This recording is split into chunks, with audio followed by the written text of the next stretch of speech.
Bismillahirrahmanirrahim. Assalamualaikum warahmatullahi wabarakatuh. Selamat pagi adik-adik. Untuk pertemuan kedua ini kita akan kembali mendalami mengenai komponen input, kendali direct dan indirect. Ini yang pertama, komponen input yang akan kita dalami ada tiga jenis.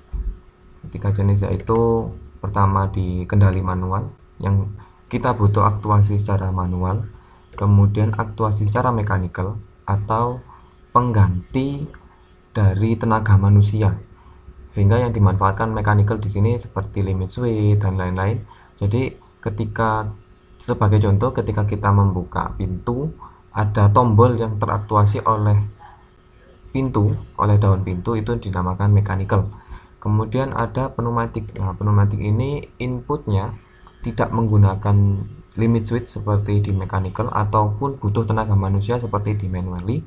Tapi di pneumatik kita butuh dorongan udara. Dorongan udara nanti di simulasi simbolnya seperti ini. Apabila di komponen simbolnya berupa tanda panah yang mengarah ke directional valve.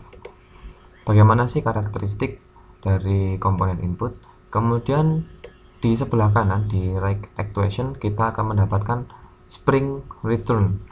Jadi komponen ini, directional valve ini akan kembali karena ada spring atau pegas ketika aktuasinya dilepas. Di sebelah kiri manualnya ketika dilepas, mechanical-nya telah dilepas atau pneumatiknya telah dilepas, dia akan kembali ke posisi awal. Di sini ada initial position, ada di sebelah kiri dan ada di sebelah kanan. Kita set di sebelah kanan.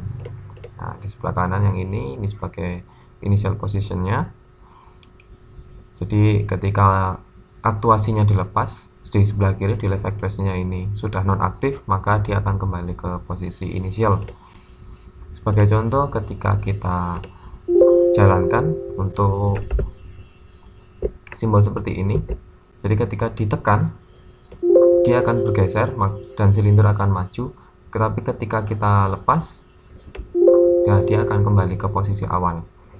Begitu juga sebaliknya, ketika kita hanya tekan sebentar kemudian kita lepas, dia akan langsung kembali, tanpa menunggu silinder harus maju. Nah, di rangkaian ini kita sebut sebagai rangkaian direct, sama seperti di sebelah kanannya. Ini rangkaian direct, hanya yang berbeda adalah di sebelah kiri. Nah, di rangkaian yang ini kita punya pengatur kecepatan sehingga dibentuk seperti ini, flow control namanya.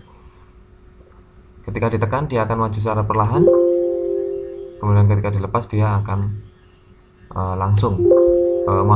ketika ditekan dia akan maju secara cepat dan mundur secara perlahan seperti ini. Sedangkan di sebelah kanan ini langsung, ini direct tanpa menggunakan flow control, sehingga ketika ditekan dia akan maju secara cepat dan ketika dilepas mundur juga secara cepat. Untuk tombol manual ini kita butuh tenaga manusia untuk mengaktuasi dan dia akan kembali secara otomatis karena ada spring return atau pegas. Kemudian kita beralih ke rangkaian yang menggunakan mekanik. Nah, di sini ada mechanical. Ada A1, kemudian di sini juga A1. Ingat seperti pertemuan yang kemarin bahwa alamat yang menggunakan ganjil berarti dia digunakan untuk gerakan mundur. Sedangkan yang beralamatkan genap dia digunakan untuk gerakan maju. Nah, di sini ketika kita tekan 1.4, maka 1.2 akan bergeser posisi dan mengakibatkan silinder bergerak maju. Kita set di 50%. Ini kita tekan lama atau kita tekan sebentar, sama saja. 1.2 akan bergeser. Kita lihat. Nah, dia akan bergeser. Nah, dia akan mundur secara otomatis ketika A1 teraktuasi. Nah, di sini A1 teraktuasi sehingga 1.3 akan bergeser posisi. Kita lihat kembali. Nah, dia bergeser. Hanya bergerak sebentar karena mechanical. Ketika silinder sudah mulai mundur, karena ini kita set di 50 cm, 50 mili. Ketika dia mundur, maka 1.3 akan kembali ke posisi awal sehingga dia tidak tertahan lama. Sebagai contoh, 1.4 kita tekan sebentar. Nah, dia akan kembali langsung ke posisinya. Ini disebut diaktuasi secara mekanik. Begitu juga yang diaktuasi menggunakan pneumatik di 1.2 ini bisa kita perhatikan. Ini butuh dorongan dari angin atau pneumatik. Jadi dia akan bergeser posisi ke sebelah kanan ketika ada dorongan dari sebelah kiri, dari sini. Kita lihat, nah, ada dorongan. Jadi ketika kita tekan, nah ada aliran dari sini yang mendorong 1.2 untuk bergeser posisi. Ketika kita lepas, dia tetap ada, tapi karena sudah teraktuasi terlebih dahulu oleh 1.3 di sini. Kita perhatikan kembali. Nah, karena sudah ada sama-sama, oke, kita lepas. Ada dorongan dari 1.3 sehingga 1.2 akan bergeser ke posisi awal, yaitu posisi sebelah kanannya, posisi yang ini. Oke, itu untuk pendalaman materi. Sekarang kita coba beralih ke rangkaian yang sifatnya dia akan maju mundur secara otomatis.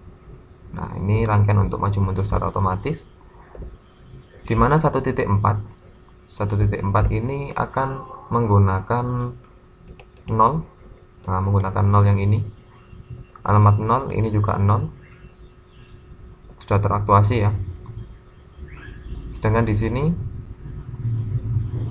1, ini juga 1, alamat 1.3, dia akan mendorong dan mengakibatkan aktuator bergerak mundur.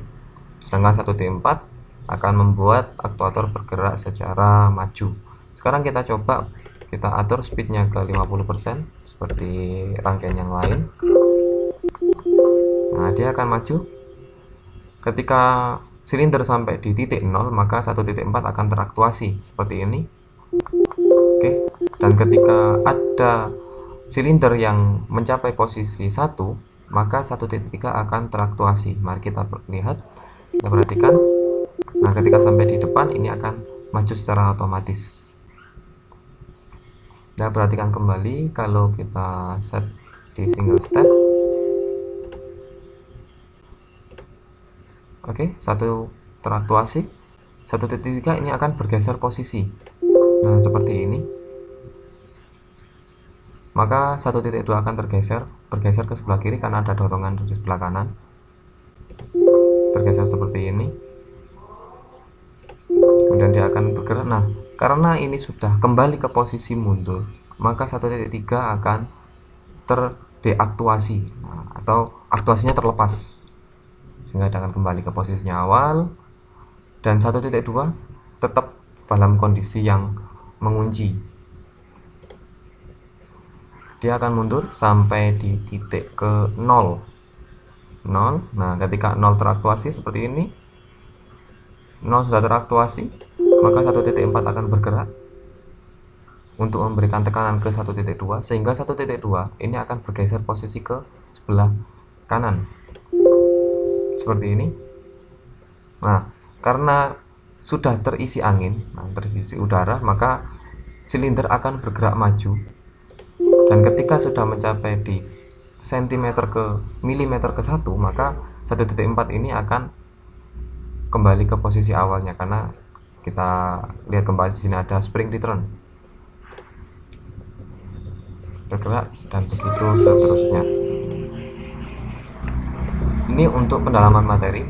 Silakan untuk rangkaiannya, kalau bagi teman-teman yang punya PC, perangkat komputer atau laptop dan aplikasi Fluid Sim, bisa di-download di Google, di internet banyak. Cari yang di bawah versi 4.0. Usahakan Fluid Sim-nya yang P, bukan yang H. Kalau H untuk hidrolik, sedangkan P untuk pneumatik. Jadi dilihat di pojokan ini, nanti ada Fluid Sim P dan Fluid Sim H. Cari yang Fluid Sim P dengan seri di bawah 4.0. Sehingga untuk di bawah 4.0 semuanya insya Allah sudah free, sehingga tidak perlu beli lisensi. Kalau untuk versi 4.0 ke atas masih butuh pembelian lisensi. Bisa di copy ini untuk rangkaiannya, silahkan nanti bisa dicoba bagaimana sih karakteristik dari masing-masing input. Untuk rangkaian direct, ini rangkaian direct, sedangkan rangkaian indirect seperti ini. Jadi kita menggunakan 1.1 untuk mengaktifkan single acting cylinder untuk bergerak maju, jadi tidak langsung. Nanti untuk rangkaian indirect juga ada di ini juga rangkaian indirect, ini juga rangkaian indirect. Bisa dicoba di rumah. Apabila ada pertanyaan boleh ditulis di kolom komentar. Terima kasih. Assalamualaikum warahmatullahi wabarakatuh.